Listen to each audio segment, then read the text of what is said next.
Да что ж такое-то? Внутри все как будто полыхает огнем. Что? Жарко. Что происходит? Наличие органа межпространственного перемещения негативно влияет на шанс успешной отвязки. В организации же есть мироходцы, да?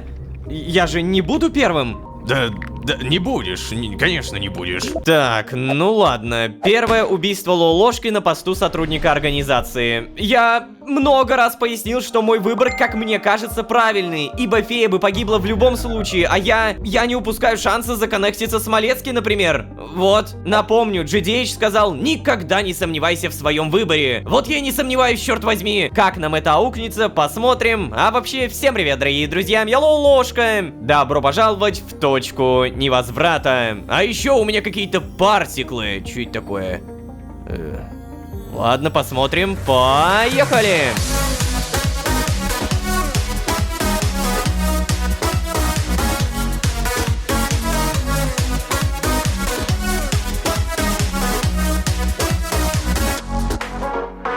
И снова всем привет, дорогие друзья, я Лолошка. Добро пожаловать в точку невозврата, сезон, в котором мы безжалостные убийцы. Нет, шутить мы на эту тему не будем. И да, Лолошка совершил свое первое убийство на посту сотрудника организации. Это и плохо, и хорошо. А вот насколько это хороший или плохой выбор, узнаем потом. Напомню, мы как минимум сейчас должны что-то типа подружиться с синим чуваком и что-то типа перенять его на свою сторону. Учитывая то, как он говорил про долбаную организацию, может быть, попытаем судьбу, может быть, даже получится. А еще нам нужно посетить Вальдхара, а то сидит бедный в гараже, скучает. А что касается партиклов, да фиг его знает. То они желтые, то черные. Я так понимаю, страдаем, ребят. Очень страдаем. Долбаный скафандр. Вроде лечит, а вроде убивает. Мне очевидно, что страдает скорее не физическая форма Лолошки, а искра. И понимаете, как бы много ты не регенерировал, у тебя могут оставаться шрамы. И учитывая, что у Лолошки искра постоянно заживает, а потом снова ранится, а потом снова заживает. Ой, что-то мне кажется, что полная жопа ему. Давай покормим слизней. Все, ребят, покормил, пока. И далее супер быстро покормим себя.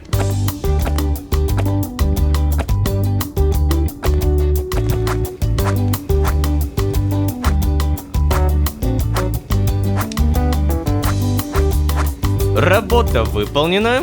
Угу. Ой, у меня даже, оказывается, места не было. Обязательно кушаем. А не нужно, если доживет, убираем в холодильник. Так, 64 гнили, это были томаты. Эй, слаймы, новая еда. Все, кушайте на здоровье. Итак, рубрика эксперименты. 2-3 серии подряд я пытаюсь понять, как выбивать пыль с этих растений. И я тут подумал, а что если запомнить, что с чего падает? Например, вот, красный.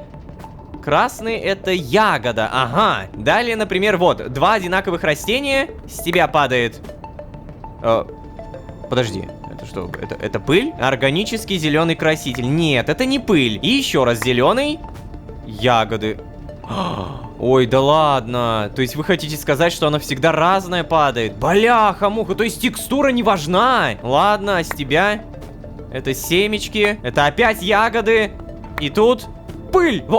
Ладно, я так понимаю, текстуру действительно не важно запоминать, главное, что пыль. Самое главное, это некое удобрение, вот она. Далее, по-любому, редстоуновая пыль, ее мы тоже забираем. И где-то здесь получается порох. А, нет, подожди, вот, серная пыль, и из нее делается, да, 6 пороха, идеально. Убираем все в мешочек, и, судя по всему, больше всего падает серной пыли, фитогро, нитратной, что из тебя, кстати, делается? А, тоже порох. Ну и, наверное, удобрение. Я точно помню, что оно нужно, чтобы прокачивать данную комнату. Да что ж такое-то? Внутри все как будто полыхает огнем. Хочется расцарапать себе грудную клетку, чтобы туда мог попасть прохладный воздух. Что? Жарко. Что происходит? Ну чё? Эй, ты чего, Лолошка? Эй. О, черт, да ты весь горишь. У тебя жар. Ой-ой-ой-ой-ой-ой-ой. Да ё-моё. Да перестань ты себе там растирать-то. Ща, я тебе лёд вот. Несу, да. О, блин, Малецкий. Да чё ты, блин, Малецкий-то сразу? Давай ты сначала оденешься. Нехорошо лед вот так, напрямую прикладывать. Ну ты чё, как? Тебе лучше? Да, Малецкий, спасибо. Обалдеть, это... С тобой чё это такое еще было, а? Да... Я не знаю, Каспар. Мне кажется, что все эти переходы через пустошь не проходят для меня незаметно. Ну так еще бы! У тебя в скафандре антискин содержится. Самое сильное вещество для поглощения силы искры. Подожди.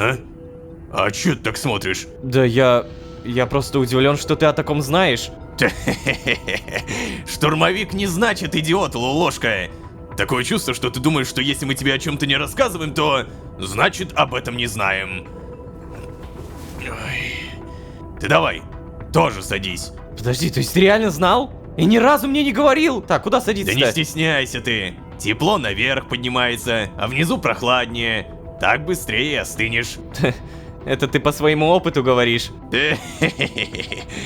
Шутить про коротышек — это низко, Лолошка. Давай, садись. Ладно. Подожди, что это? Пакет воды, если заморозить, снова станет пакетом со льдом. Офигеть! То есть это реально был лед и уже все, растаял. Сесть? Ну давай. Погляди-ка.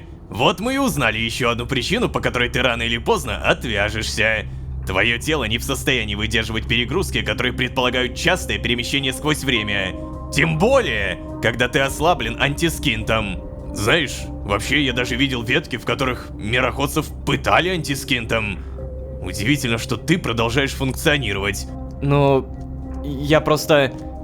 Я же не обычный мироходец, забыл? Ну да. Разве же мне кто-нибудь даст такое забыть? Возможно, поэтому организация решила отвязать тебя. Возможно, поэтому... Что ты имеешь в виду? Ну...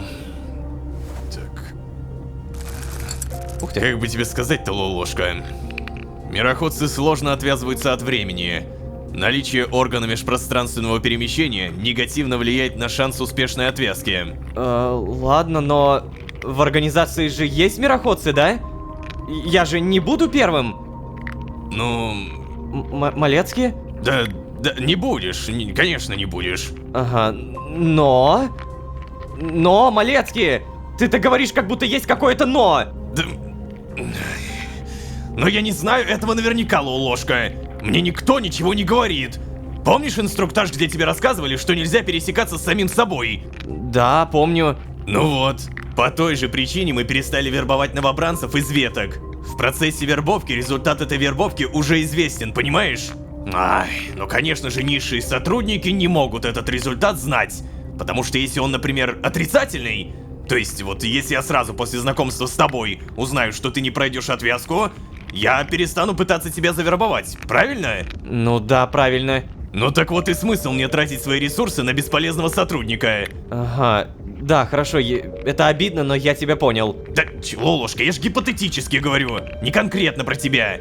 Так вот, я потеряю интерес к вербовке, в итоге он не будет завербован и не умрет при отвязке, как должен. А результат, который изначально был известен организации, смерть при отвязке. Это парадокс. Парадокс, понимаешь? Ага, то есть от процедуры отвязки можно умереть. О, да ё-моё, ты куда слушал-то, стажёр? Речь вообще сейчас не об этом.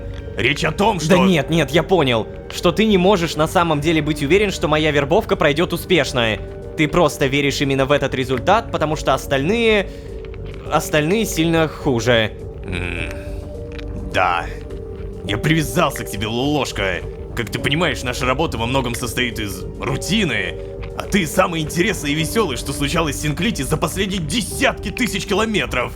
И это все я, прикинь, я в эпицентре веселья. Но из-за того, что я в эпицентре, я понятия не имею, чем все закончится. А я от такого, отвык все-таки. На такой работе, как у нас, довольно быстро привыкаешь ни с кем не дружить. Ой. То, что для неотвязанного целая жизнь, для нас это буквально ничего не значит. Я серьезно. Это даже не мгновение. Жизнь любого привязанного для нас окончена еще до того, как она для него началась. Понимаешь, Лолошка? Не особо, да... но... Ладно, я сам не знаю, что именно хочу сказать, просто... Ой. Ну, да брысь отсюда. Короче, ты спросил, есть ли в организации мироходцы. Да, есть. Но это в основном очень слабые мироходцы. Те, у кого ОМП практически не развит. Сила твоей искры влияет на продолжительность твоей жизни, то есть удлиняет твою линию по оси времени. Чем длиннее эта линия, тем прочнее привязка ко времени. А временная дематериализация предполагает стирание твоей сущности как раз таки по временной оси. Угу, то есть, если существо живет, допустим, пару миллионов лет, то для него... Да-да-да, ты верно понял. Чем длиннее жизнь, тем болезненнее отвязка. И ты думаешь, я не смогу эту отвязку пережить? Правильно? Да вот я-то как раз и не знаю. Остальные сотрудники не имеют права мне даже намекать или посылать какие-то сигналы. Это может привести к временному парадоксу. Но вот размышлять и думать мне никто не может запретить. Так, и что ты в итоге сам думаешь? Да вот я думаю, что с твоим случаем что-то не так, Лолошка. Ну как же, ты забыл? Я особенный! Ай, забей. Прости. Давай, вставай. Тебе как? Лучше? Остыл уже? Все нормально? Да, вообще, кстати, похоже получше. Угу, ну понятно. А? Короче, Лолошка, запомни еще раз. В организации все всегда построено по протоколу. Без исключений. Ну а как же я? Ну так... А вот ты-то как раз и исключение, которых не бывает, понимаешь? Ай, настолько исключений, что тебе разрешают работать без отвязки, дают первое задание после одной тренировки, выплачивают зарплату в той форме, в какой ты попросишь. В общем, во все стороны с тобой гнутся. Все из-за того, что ты умеешь попадать туда, куда нам, отвязанным, в общем-то, и не надо. Нет, организация не делает исключений. Тем более столько. Это все заставляет меня думать, что все это время она продолжала действовать по протоколу. Теперь понимаешь? Просто весь этот протокол — это протокол, о котором я не знаю. И Браун не знает. А, я понял.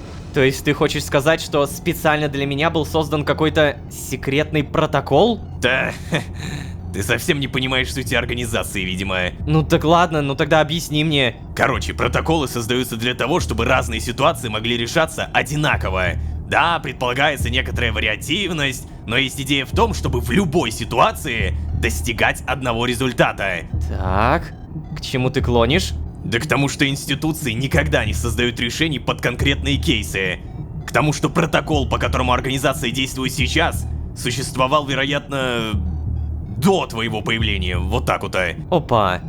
Хочешь сказать, я такой не первый, да? Ну вот как раз на это я и надеюсь. Потому что тогда это бы значило, что организация знает, что делает, а не пытается на ходу изобрести для тебя решение. Ой, ты как вот, кстати, в порядке уже? Больше не будешь себя царапать? Ну да, кажется, это наваждение прошло. Стоп, Малецкий!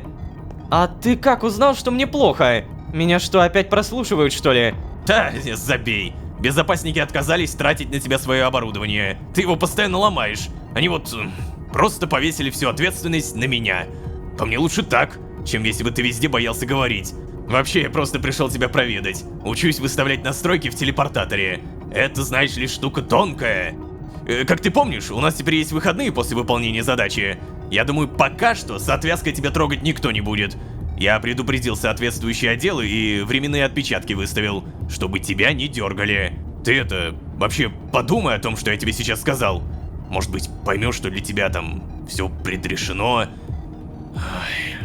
Только, Ложка, не говори начальству, что я столько с тобой болтаю. Это вообще не по инструкциям.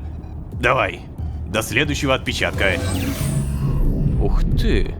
Ох, блин, как же много информации. А я так и не понял, какова вероятность, что я умру от отвязки.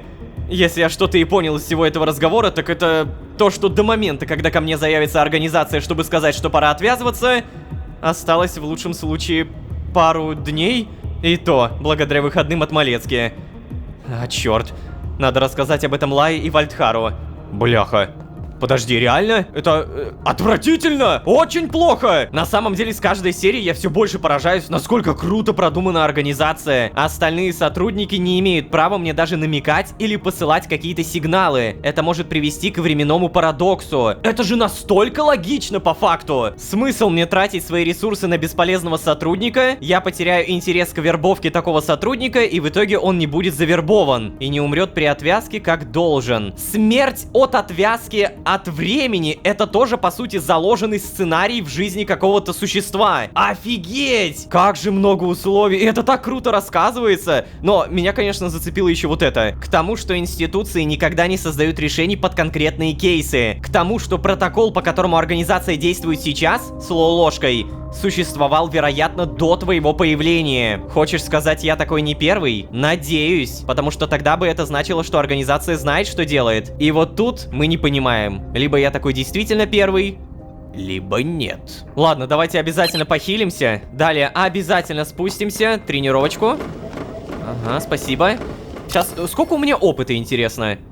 68 168. Блин, на самом деле прям дофигище. По-любому давайте живучесть, потом еще живучесть и, наверное, еще раза 3. Вот, до 20. Нормально. Плюс 1 очко генома. Спасибо. Теперь хотя бы умирать не будем так резко и стремительно. Короче, надо рассказать об этом Лае и Вальдхару. У меня забитый инвентарь, поэтому сначала чистимся. Ага. Далее одеваемся. И погнали. Не особо задерживаемся, ничего не ищем, просто летим на своей супер-мега-карете. Нам главное сохранить побольше процентов заряда и как можно быстрее все рассказать, потому что, опять же, у нас 2 дня. Как-то маловато, не? Либо я отвязываюсь, либо не отвязываюсь.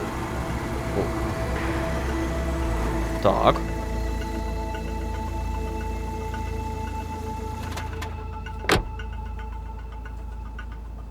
Да нет же, ты не понимаешь, о чем говоришь.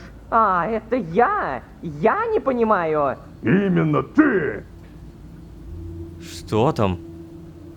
Господи, они уже успели Тебе-то как раз и сложнее всех понять. Для тебя время даже свое значение утратило. Послушай меня сюда, мироходец. Ты можешь думать, что у нас с тобой много общего, и поэтому ты позволяешь себе так со мной общаться, но все сходства между нами иллюзорные. Я отвязалась от времени, чтобы помогать другим, чтобы избавлять других от страданий, пусть даже ценой моей собственной души. А ты просто родился таким. И наверняка всю свою жизнь только и делал, что бедокурил, устраивал проблемы и сваливал. Чё? Ты сейчас возьми и повтори мне это. Видишь ли, я обладаю такой человеческой способностью, как эмпатия. А ты... Так. Что? Что я? А ты глупый мужик, который только и может что думать о себе и переживать, какой образ он создает в глазах окружения. Ну, принцесса, ну ты даешь. Такого бреда я еще ни разу в жизни не слышал. Что? Бреда? Ты сейчас правда сказал бреда? Да единственное, что тебе парит с момента, как Лолошка спас тебя. Как бы кто ни подумал, что ты слабак. И не можешь справиться с последствиями влияния концентрированного времени. И при этом Лолошке пришлось несколько раз объяснять тебе, почему вы не можете отсюда сбежать. Что, мироходец, впервые столкнулся с ситуацией, которую тебе нужно прожить, да? Я... Слышь, как я и говорил, ты не понимаешь, о чем говоришь. Да ты даже не испытывал этого на себе. Ты не знаешь, каково это. Я не знаю, да? А как, по-твоему, происходит отвязка от времени? Думаешь, это так же легко, как пластырь отодрать? Вальдхар, послушай. Я знаю, через что тебе пришлось пройти, потому что я сама проходила через это. И если бы ты перестал упрямиться, как баран, и строить из себя сильного, а прислушался к моим словам, то понял бы, что никто не считает тебя слабаком. Что через этот ужас сложнее всего пройти именно сильным. Потому что время ломает. Оно меняет. И заставляет сомневаться буквально во всем. И нужно быть очень сильным, чтобы этому не поддаться. Самый простой выход в борьбе со временем — сдаться. Позволить ему сделать с тобой то, что оно делает с каждым. Но ты-то не сдался. И сейчас ты должен понять, что ты уже победил. Что это закончилось, и ты вышел победителем в этой схватке. И этот страх и усталость, что сжирают тебя сейчас изнутри, это не слабость. Это твое осознание силы. Да, блин, я... Да, Вальдхар, осознание, что ты оказался достаточно сильным, чтобы преодолеть невозможное. И, как бы иронично это ни звучало, на это осознание нужно время. Так что прекращай себя корить и ругать. Прекращай делать вид, что ты весь такой неприступный, как стена. Да, но я... Прекращай, потому что если ты не проживешь это, ты не знаешь, когда сорвешься снова.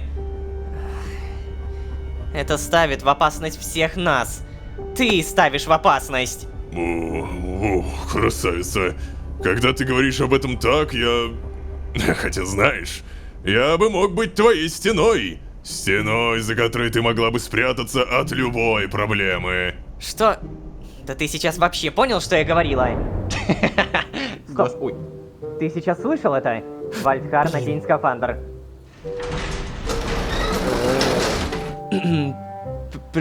Привет? Так, и давно ты здесь?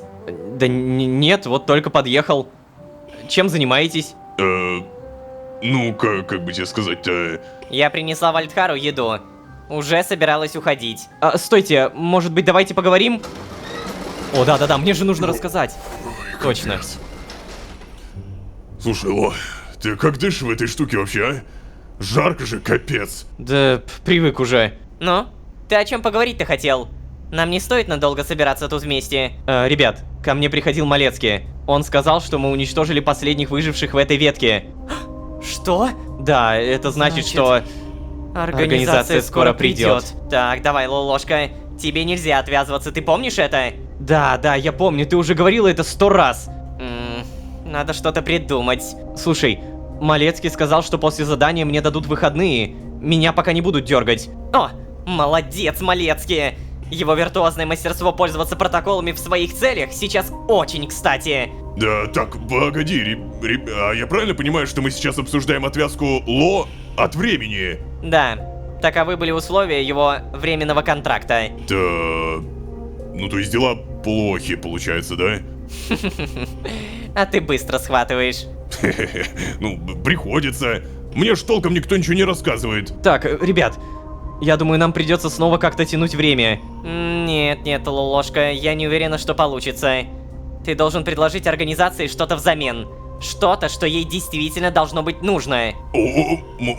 Отца? Может, отца? Чего? Ты думаешь, сотрудникам не хватает отцовской фигуры? Да, боже. Да нет же, я говорю про отца Тадмавриэля. Если я правильно помню, ты сказала, что организация разыскивает его, не? И до сих пор не нашла, так? Да.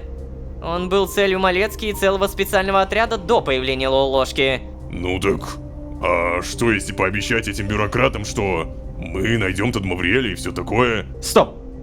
Ребят, подождите. Если Малецкий преследовал Тадмавриэля, означает ли это, что мой бункер... На самом деле это его бункер? Не знаю. Во всяком случае, он таскался в скафандре, очень похожем на твой. Нет, подожди, я не понимаю. Почему Тадмавриэль создал этот бункер? Откуда он знал про конец времени? Да я не знаю, откуда у него эта информация, Лолошка. Но про бункер все предельно понятно. Каким бы бессмертным он ни был, время влияет и на него. А вот как он нашел технологии, которые позволили ему защититься от времени, это загадка. Загадка, которая заставляет организацию пытаться взять его живым. Но нет, подожди. Малецкий пытался убить меня, когда считал, что я Тадмавриэль. Верно. Но когда ты выбрался после обрушения лестницы, уже было понятно, что с тобой что-то не так. В целом, Лолошка, мобильных существ после конца времени почти не бывает. А все эти согласования и подписи потребовали большего количества ресурсов.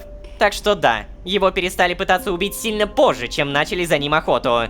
Да не, погоди, это все какой-то бред, блин. Ой, знаешь, Вальдхар, мы уже выяснили. Бред для тебя это все то, что не укладывается в твою картину мира. Но о чем ты на этот раз? Да... Блин, я не понимаю, почему ты говоришь так, как будто вы можете получать какую-то новую информацию и... Ну, я к тому, что... Если у вас есть доступ ко всему времени, вы же все исходы должны уже знать, не? У вас должна быть очень скучная работа. Ну ладно, мыслишь ты неплохо. Лолошка все эти концепты очень долго пытался ухватить. Эй! Не злись, на правду не обижаются. Так вот, это еще одна причина, по которой я считаю действия организации несправедливыми. Они утаивают информацию от нас. Штурмовики получают только информацию по заданию.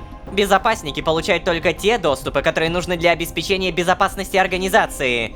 А вот тех, кто мог бы получить хоть наполовину полную картину, очень мало. Якобы для избежания временных парадоксов. А мне вот кажется, они скрывают все от всех просто, чтобы нас было проще контролировать. Ладно. Ребята, мне пора. Ты тоже не задерживайся, Лолошка. Тебя отследить проще всего.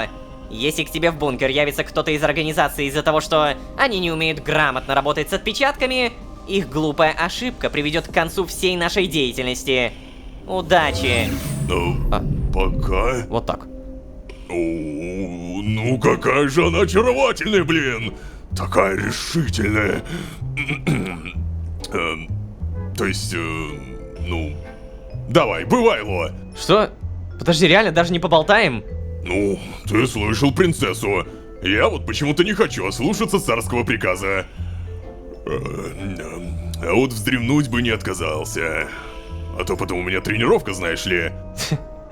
Расписание, как в детском саду. Или тюрьме. Скорее, тюрьме все-таки. Давай, удачи. Что ж...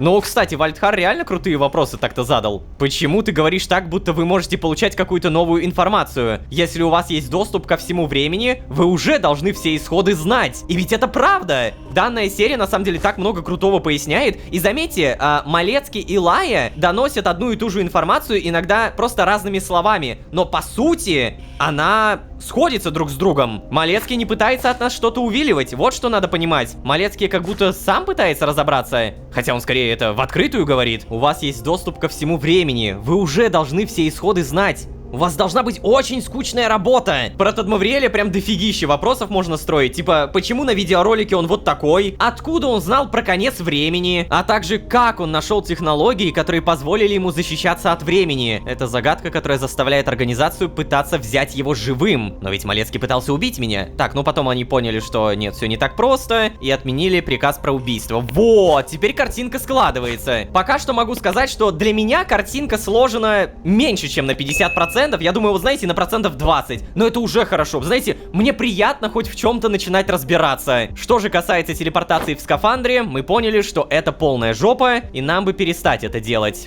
Да, на этом мы будем постепенно заканчивать. Ребят, не забывайте, пожалуйста, про ваши лайки, не забывайте про подписки. Постепенно мы получаем все больше ответов, и мне это безумно нравится. Наконец-то. Не игнорируйте, пожалуйста, мои слова про вашу поддержку. Это всего лишь пара кликов. Ну правда. А вот если вы здесь впервые, то можете еще и позвать друзей. А с вами были Лолошка и куча информации, которую можно даже пересмотреть. Всем удачи, всем пока. Пока-пока-пока-пока.